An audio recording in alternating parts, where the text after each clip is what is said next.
Hello and welcome to Coffee Chat with Dream Life Creators, a podcast where we inspire, motivate, encourage, and also give practical tips to live your dream life here and now. I'm Alinka Tercic, your host, and today I'm so excited to be chatting with Karolina Chic. Hey, Karolina. Hello, Alinka. I'm really excited because I'm talking to you. It's one of the topics that I have no idea about. I can talk about a lot of stuff, but fashion and style are definitely not one of those. So let me first ask you, and from what I know or what I perceive stylist is someone that dresses the celebrities for the red carpet and, bring them close to check and to choose from and style their hair and makeup and everything. But what do you really do? First of all, thank you so much for inviting me. This is the most common, I wouldn't say misconception about stylists, but just one of the few limiting ideas about what us stylists do. Yes, of course, there are stylists who decide to take this path of their job and they dress stylist. It's very, very hard work, very hard work. It can be rewarding, but being on a public eye, having your work being seen on a public eye is never easy, especially if you cannot influence the end result. Sometimes it happens. And this is not what I do. What I do, I help people. I wouldn't call it general public because this is also not true, but I focus predominantly on women and men, mostly in their 40s, who decided to transform their image for the better, who decided to do something with their lives.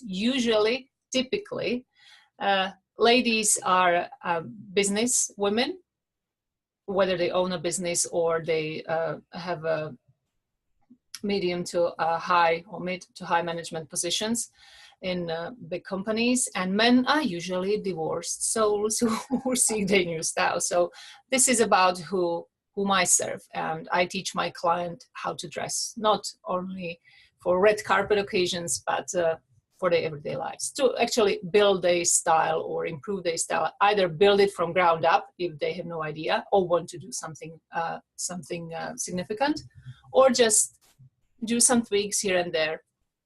Yeah, it's funny that you mentioned how hard it is to style the celebrities because, when I was preparing for this show, I was really nervous. What do I wear? Because in your bio, it says you don't see the word in black and white, but in color. So I kind of assumed, okay, I should not wear black or I should not wear white. And it was like, what will she think of me? And I know it's funny and it's not, that you're not judging or anything, but I always felt that style is something that we are born with, because even when I was younger, some girls always had style, they always dress nice. And some of us are, like lost cases. No, nobody's born stylish at all, despite some books that have been published on the topic. And they make me kind of itchy around my nose. But the thing is that, of course, style is something that is developed. You are influenced by. It depends. If you grow up surrounded by beautiful architecture and beautiful art, you subconsciously see and understand and just put together those beautiful color combinations. They are always harmonious.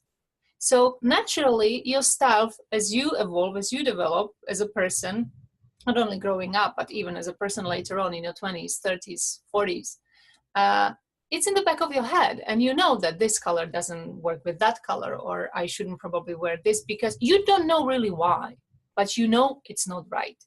So this is what happened. It's all influence. And if you decide to take my path, let's say, and study thoroughly, or if you decide to hire a stylist to learn what you need to know for your particular case, that's another matter. So you can work more in depth. But nobody, I assure you, nobody is born stylish.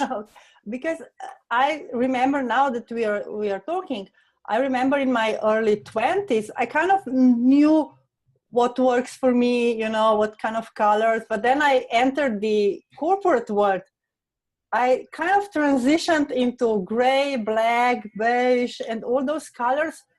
And when I quit my job, it was like, oh, wow, I don't have to wear those because I just didn't look good on them. But I have to wear them in a way.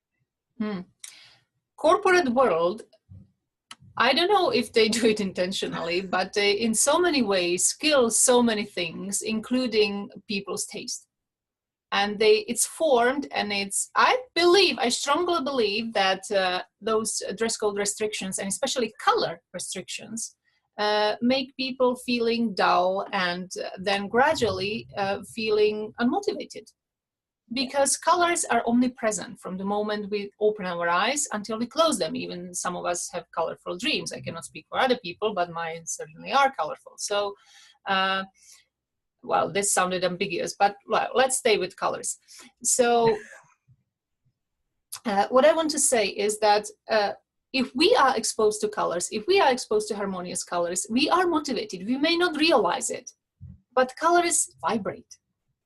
Yeah, it's a physical, the occurrence of physical world. So colors vibrate and they alter our mood. Again, it's not that we want to deliberately put that color on so we can have blue mood or red mood or this mood, that mood. No, but they do influence us. They play with our nervous system. Yeah, whether we want it or not. Yeah, I agree with you. And finally, when we talked about doing this interview, I stumbled across a post in one of the groups, and the question was, how do you feel when you dress up? And I know for myself, I try to squeeze these video recordings into 2 days so I don't have to dress up the others. And because most of the women were answering, they said, I feel better, I feel more confident, I feel even more productive. But then at the same time, we that work from home, we don't do it, we kind of get satisfied with the slumpy sweaters and just anything that you can find and it's comfortable. We don't really dress up for ourselves. And I think that's a mistake, because as you said, people are, especially people who work from home, whom I assume are the major part of your audience. Yes. We tend to neglect ourselves. And I don't want to say that we should go back to the corporate attire. This is ridiculous. I definitely wouldn't wear anything of this sort at home, but I still do dress up. And I've noticed repeatedly that I'm much more productive. If I make an effort. I don't need to be dressed up. I don't need to wear full makeup. Just a little bit, and it makes a huge difference for exactly the same reason as when I want to exercise. The moment I put that sport bra on and those leggings on that I want to stress were only and solely for the occasions of exercising. And I even put coordinated colorful socks with it. So it puts me in the mood, and I do exercise. And the moment I finish, I get it off and just put something else on. So I literally have certain clothes for certain activities, and it's not vanity. It's actually a tool for me. It helps me to get to that mood, to be more productive, or to make that effort and exercise and do this or do that. No, that's a great point, because I know for myself, we have minus 15 degrees with the snow, and it's so, cozy in the blanket on the sofa. And what could we do better? How can we dress up, or, maybe more incorporate our style into these everyday activities that nobody sees us, but still are important for our own well-being? I'll tell you what everybody will tell you when it comes to business. Get out of your comfort zone, which doesn't mean that you should get uncomfortable, so you should wear uncomfortable clothes. Quite the contrary. But, wearing a blanket all day, unless it's minus whatever, which is normally here all winter. So whenever somebody puts a temperature card on me, they cannot win, because I live in Edmonton. So I always win no matter what. Our temperatures are so low. But working from home, it doesn't have to be full attire, number one. Number two, you don't see clothes that you wear. you feel them, you experience them, you Yes, just know they touch your skin, so you know how you feel in them. And that's the whole thing, that if you, again, wrap yourself in a blanket, you feel comfortable, so you want to do things that are for relaxation. yeah. So how can you be productive wearing clothes that are designed for relaxation, and unless you train your brain to do so? But Right. it's not really It's more that easy difficult. to do. Yeah, exactly. So you have to get into that habit. Yeah, I totally agree. But if we go back to style, how can we learn, about the style and what's the right style for us? What do we need to look for? Personal style is called personal for a reason, because there is no universal authority or universal body of something that you will say, this is defined as style. And if you don't wear this, you have no style, which is ridiculous. So personal style is something that looks great on one particular person, one and only particular person, under all circumstances. And it comprises of 4 pillars. Pillar number 1, in my understanding, are colors, because we talk about the visual perception.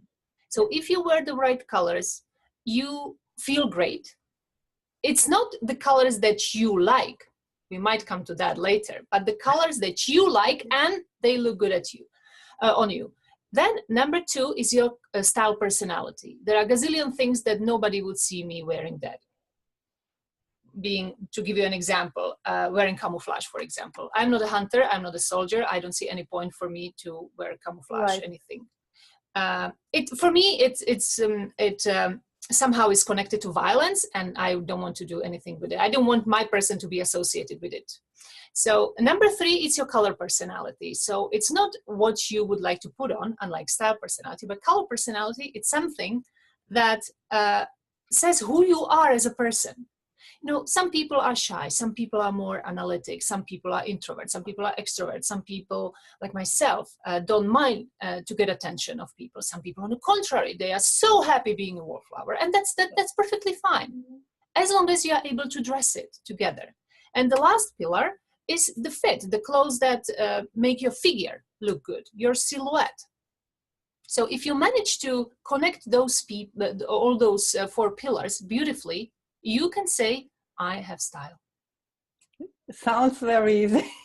But like you said before, wearing the colors that you don't like. I know that yellow really look good on me, but I never wear it because it's not, I never wore it. I never, not that I don't like it, but I never seen myself as a yellow person.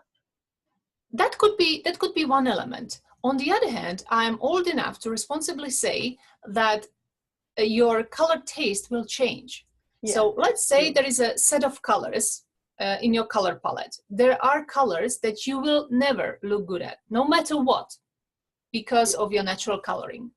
But there are colors that might be on your color palette, and even you change slightly throughout your life. So you might need to adjust your colors. And number 2, as it was for me, in different decades of my life, I gravitated towards different colors or started discovering colors. I had never worn brown in my life up until I was 40 something. And all of a sudden, it's a very sensitive age for women, and it's probably something like 50 for men, I'm guessing. And I've never been one, so I cannot tell, but you feel that you need more nurturing. And brown is a color for nurturing, because colors, among other things, they have meanings, subliminal, just meanings for us personally, based on our experiences, and general meaning. And brown is a nurturing color. So I've discovered a beautiful brown dress, and I looked at it and I said, you're not a brown girl. You don't wear brown things. What are you doing? And I put it on and I said, wow, what have I done? Why haven't I worn it before? I look so great. So this is what might easily happen with you and yellow. You may not need to wear it on the top part of your body. You might discover that you might like to wear yellow sandals or yellow bangles or, I don't know, handbag. This is ideal for women. Yeah. So you said that our taste changes and that we change, but Do you think it's possible that we also accept ourselves more and accept those colors that we always thought that are not for us, for example? Style is predominantly, it starts with your own acceptance of what you've been given, color-wise and your body. No, but with the story that you explained right now, because you know, for me, like the corporate world is black and white and gray, and then when I started to accept myself more, I started to accept more colors into my world, and you know, trying different things and being more comfortable in the not known. Unknown, yes. This is where I was heading, that you can either, what can happen, you will either narrow down your choices or even widen your color horizons. So it happens all the time. And that's why when I create color palette, personalized color palettes for my clients, I work with both kinds. I mean, there are generic, there are typical for that color season, but if a client wants to go more in depth, so I create a personalized color palette. And I generally include 48 colors in it. And they said, well, but 48 is a little bit too much. And I said, you know what? You never know. You never know. And I don't want you to think that you are restricted with those colors. That's number one. And number two, if you have never explored, let's say, emerald turquoise, you wouldn't even consider, for whatever reasons, it didn't cross your mind that you might look good in emerald turquoise. And I'm telling you, you are going to look good in emerald turquoise. So you might say, oh, maybe I'll try it. So that's the whole purpose of such service, to broaden your horizons either way. So can you explain a bit more how you're doing this? You know, you're obviously looking into the person more in depth than just, you know, being winter colors and cold colors or whatever those personalities are.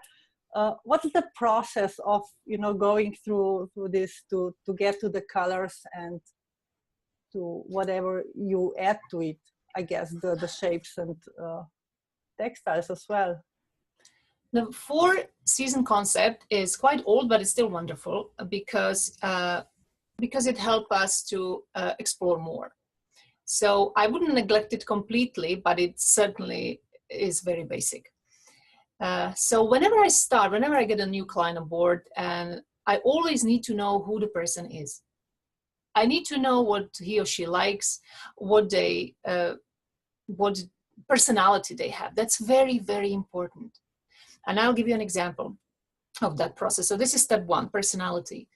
I had a client it was a male client, dark hair, in his 40s, mid-40s, still almost black hair, beautiful olive skin, dark hazel eyes. And we tried various colors on him. Nice, warm. He was warm autumn, deep autumn, I believe. Yes. And there was a beautiful array of yellows and some violets and even some naturally olive colors. And he said, I would settle for olive. I wouldn't mind violet, but I'm not ready for the attention I would get with yellow. I see what you are saying. I see it looks good on me, but this is not who I am. I'm not ready for it. Right. See, so this is the personality part. I need to discover who the person is right at the start, because again, I still included this in his color palette. But maybe the time will come when he will be more comfortable, maybe not. At least he knows. So, but I would never force it on him. So when we worked further, I would never say, you know what, John, let's say, you should really get that yellow, sunflower yellow tie because you look great. I'm not going to force this color on him because I know already he's not ready for it. So that's number one is personality. Then we go to natural coloring, color analysis. I need to know what looks good on that person color-wise, meaning to assess his hair color, his eye color, or colors, I would say, and his skin tone. And please notice I didn't mention skin color, because skin color in my teaching, in my approach, is completely irrelevant.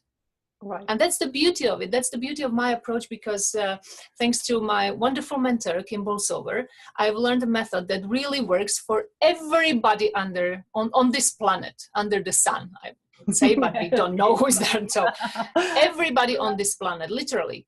It doesn't matter who your parents were, where you live, what race you are. I can assess you very, very accurately, and you'll be happy. So personality, color analysis, and then we go to style personality. So again, like with the whole person, I need to know what style the person prefers. And there are 6 categories, which I'm not going to develop any further. But again, I'll give you an example. Let's talk about myself because I'm here. I am dramatic romantic. This is how I name it, or how I've learned to name it, the categories, meaning I don't mind getting attention. So I don't mind wearing bold colors, but I am minimalistic at the same time. I don't like frills and patterns. It doesn't look good on me. And it's not who I am at the same time. But on certain occasions, I don't mind being a little bit more romantic. So I do implement either for certain occasions or just little bits and pieces, incorporate into my styles those little romantic elements. So I need to know what that person prefers. There are people who hate taking care of their clothes. They are just naturals. They prefer simple naturals, fibers or blends. And they don't really care much about anything they wear. So they want to wear something that rotates very quickly, that they put in a washer dryer and then wear it again. And their looks correspond with the intention they pay to their clothes. And that's fine, because this is who they are. Cool. And they look great. And the fourth pillar, or the fourth part of it, is the actual fit, the body. And we go head to toe, literally head to toe. And we assess. Again, if you look at me, my face is very angular, and that scares many people. But I'm not as scary as I look. So my face is angular. However, my body, which you don't see, which is a pity, is hourglass shape. And now you see a disproportion, because people who see me as a talking head all the time, they think that my body is straight. It's a kind of boyish figure. I don't have a boyish figure. And this is why I need to incorporate and balance my dramatic part and my romantic part. Right. Again, in person style, you need to accommodate all those elements. So once we have that, we assess every single feature of person's body when it comes to the shape of his head and the texture of his or her hair, to select the right cut, to select the right style, to select the right color naturally.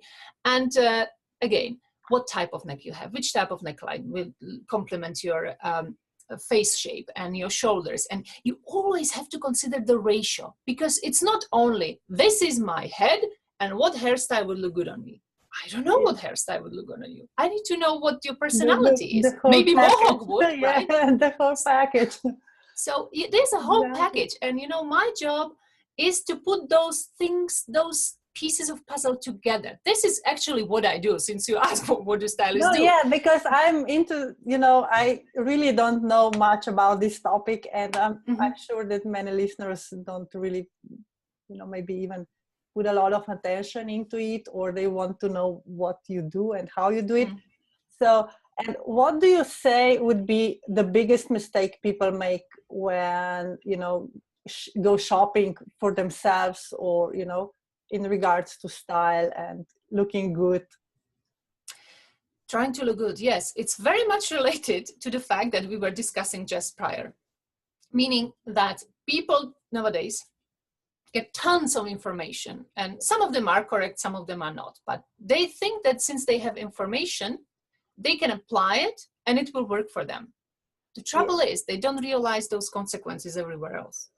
The ratio between various body features and the congruency of the personality part and color personality part and style personality part, everything has to work, everything has to be put in one nice cohesive form. And this is what they most of the time don't get. Therefore, when you ask about shopping, first of all, they shop without any concept whatsoever. They don't even know what's missing in their wardrobe. They just go buy something they like, or they like on somebody else, hoping it will look good on them. This is probably the biggest problem of most wardrobe troubles that I have to solve on a regular basis. And that's why I don't offer wardrobe services anymore. When I started my business, I thought we should start with the wardrobe. But I said, no, this is just wrong. After 2 or 3, 5 clients, I said, this is the wrong end, not only for me, but for them. Because whenever we come to discussing a piece, I had to defend or explain defend every single piece, why we need to set it away or why we are keeping it. They didn't understand the whole concept. And we were, I wouldn't say wasting so much time, but it was impossible to go through the whole process sufficiently. So at the end of the wardrobe analysis, the client was not lying on the floor dead with all that shower of information. Because you started at the end. Yes, I started at the end, and this is the process of learning. But luckily, I was able to catch it very early on. So I said, no, I need to reverse the process. This is wrong what I'm doing, and I'm not doing any service to these people. So I revisited them, and I said, you know what? I'm sorry, I was wrong. Let's do it again. And of course, naturally, they welcome they welcome my correction. So yeah, I was able to help them sufficiently. And the good thing is, as opposed to giving you a style tip, which I, again, genuinely hate because they are so general and so not applicable to the vast majority of people, I teach. I don't serve people. I teach people what they should do now and what they should or expect in the future. So they are absolutely independent. Of course, they might need my guidance or opinion, as they do. Yeah. They consult me after we even work together. Because getting a style, acquiring a style is a process, as opposed to being born with one, which is ridiculous, even thinking about it. So it is a process, because it's like every learning, you learn and apply, and of course you make mistakes in a process. But gradually, if you see the correction, if they send me a picture, I said, no, this doesn't work, and I'll tell you why, because of this, this, and this. And oh, yeah, I remember you saying it. And gradually, they manage to narrow it down to their perfect style, which will evolve anyway, because we change with age, and we change our perception of ourselves, our perception of people around us, our perception of our position in the world. So we naturally, again, select either different colors or different styles, or we gain weight, lose weight, hopefully don't gain weight. So our hair color is changing. So there are so many things. It's a constantly evolving thing. I love style. Okay, before we finish, because our time is almost up, where can people find more of you, your website? And I understand you have a freebie that they can, start learning about the style and what to do. People can find me on Facebook under my name, on my profile. Actually, I'm very active on Facebook, Karolina Chic. If you type Karolina Chic, you will see my page that I mostly use for advertisements, so I'm not very active there, but on my profile I am, and this is where all the conversation and general understanding of style happens. And my website, www.styleandchic.ca, because I'm in Canada. And my freebie is something that might help everybody, because it's a freebie on how to find out what your capsule wardrobe is. So instead of telling everybody who comes to my website, this is what you should have in your capsule wardrobe, how should I know? Is how to find out what should be actually in your capsule wardrobe based on your lifestyle. And there are tips and hints how to figure out how to apply it. I call it a capsule wardrobe because this is what resonates with most people. I actually, for myself, I call it sartorial delight, because it's a wonderful base. Capsule wardrobe is not for everyone. That's number one. Not everyone likes minimalistic style, but it's a wonderful base, because your wardrobe has to be built up and has to be naturally based on something. So this is the base for you. The base. Oh, awesome. I will put all the links on my website as well, so people can find you easily. And before we finish, what is your favorite color? Well, generally I like all the colors there are, because color is a highly contextual matter. But when it comes colors for wearing, the one that look the best on me, and I always get compliments on it, is cherry red. Oh, wow. Amazing. Not everyone can pull that off, but yeah, it looks good on you. Thank you. Karolina, thank you so much for your time and for everything that you do. I know myself, I learned a lot, and I will definitely get your freebie too, because I am a minimalistic person and I am looking to build my wardrobe, in a more stylish way and be also more aware of what I wear, in my free time or even in my business time, but working from home. So thank you again for all your advice. I'm looking forward to speak to you again, maybe in the future. And see you later. I want to thank you for the opportunity. It's been a pleasure. Yeah, Bye. for me too. Bye.